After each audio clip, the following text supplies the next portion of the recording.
তাদের মারলে নাকি দোষ কম, সিভিলিয়ানকে মেরেছে বলে সবাই খুব উত্তাল হয়ে উঠেছে দেশ বিদেশের মহান লোকেরা। এবার এই মুর্শিদাবাদ নিয়ে বিজেপি টিএমসির পলিটিক্সের মতন আমরা সবাই জানি যে এখানেও একটা ইন্টারন্যাশনাল পলিটিক্স হচ্ছে। ইন্ডিয়া, পাকিস্তান, চায়না, ইন্ডিয়ার সাথে আসছে আমেরিকার ট্রাম্প, ও পাশ থেকে পুতিন, সে পাশ থেকে ইসরায়েল। চলো পাকিস্তানকে টাইট দিই, বাংলাদেশ ইন্ডিয়াকে টাইট দেবে বলছে, কখনো পাকিস্তানের ঘাড়ে চেপে, কখনো চায়নার ঘাড়ে চেপে। এবার এখানেও একটা ভর্তুতো ইন্টারন্যাশনাল রিলেশন চলছে।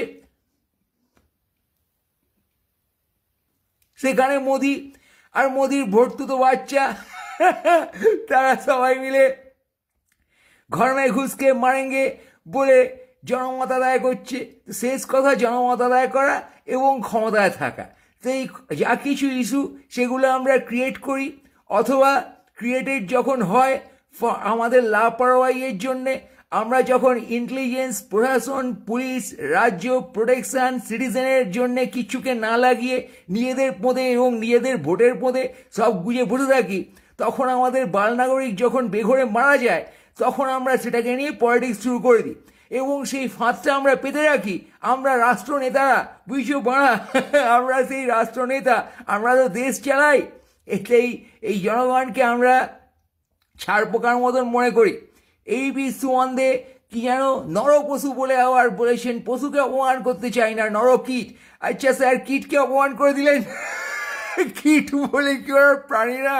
এই নর ভাইরাস, না না, ভাইরাসকে অপমান করতে চাইনি। যাই হোক, তো এই ধর্মীয় দাঙ্গা বা দাঙ্গার ধর্ম, এখানে ধর্ম একটা এলিমেন্ট হিসেবে কাজ করছে, কিন্তু ধর্ম এখানে মেইন জায়গায় থাকছে না। মেইন জায়গায় নিয়ে এসে সেটাকে নিয়ে আসা হচ্ছে ভোট এবং ক্ষমতার দিকে। ধর্ম, we all know, is a tool for this fuckers. এই রাষ্ট্রনেতাদের কাছে ধর্মীয় বিভাজনের দেশভাগ এবং সেই বিভাজন এবং দেশভাগের বিভাজন শ্রীলঙ্কার সাথে এত গাঁড় পেঁয়াজির সুবিধা হচ্ছে না, চায়নার সাথে গাঁড় পেঁয়াজিটা জমছে না। এখানে ধর্ম আছে বলে এবং দেশের জনগণকে ধর্মের সুরসুরি পদে খোঁচা মারলে তারা ত্রিং করে লাফিয়ে উঠে ভোট দিয়ে দেবে, ভক্ত হয়ে যাবে, আমি মোদির বাচ্চা বলে চেঁচাবে বলে ধর্মকে ব্যবহার করা হয়। সেটা দুদেশের মালই জানে এবং তারা সেই বালপনা করে। তার জন্যে ধর্মীয় টেররিজম এখানে আমরা দেখতে পাই। এবার ধর্মীয় টেররিজম করে ওই বাকি ধর্মের লোক যে সবাই শত্রু হয়ে গেছে, এই বড় বড় কথা বলিস না, এবার দেখে নেবো, এই রামের জয়ধ্বনি দিয়ে দিলাম, হিন্দুকে মারছে, এই ন্যারেটিভে আমরা খুব সহজে চলে যাই।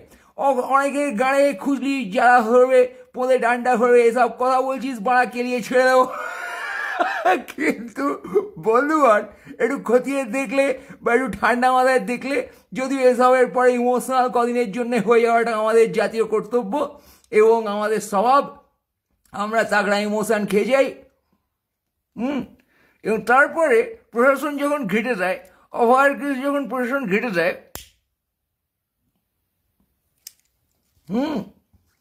মুর্শিদাবাদের কেস যখন প্রশাসন ঘেটে দেয়, তখন আমরা বুঝতে পারি না কার এগেনস্টে রাগ করবো।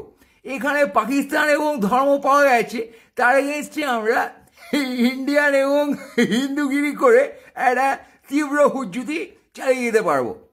মানে সেখানে কোনো দল এসে আমাদের কনফিউজ করবে না। বরং পিএম বললে ঘর মে ঘুষকে মারেঙ্গে। এবার একটা দেশের পিএম তিনি বলছেন পাশের দেশের মানুষকে, কাকে না, তিনি ঘর মে ঘুষকে মারেঙ্গে। তো এটা আতঙ্কবাদীর মতো স্টেটমেন্ট, এটা কোনো ম্যাচিওর স্টেটমেন্ট বলে মনে হয় না। এটা দেখে জনগণ উত্তাল হয়ে যেতে পারে, সেই দিদি সঞ্জয় রায়কে ফাঁসি করে দিতামের মতন। তো this all the people are same. যখনই জনগণ খেপানো হবে তখন তারা জনগণ খেপেছে দেখে নিজের ক্ষমতাকে অ্যাসিওর করার জন্যে, নিজের পাওয়ারফুল ইমেজ দেখানোর জন্যে জনগণকে বলবে যে আমি মেরে দেব।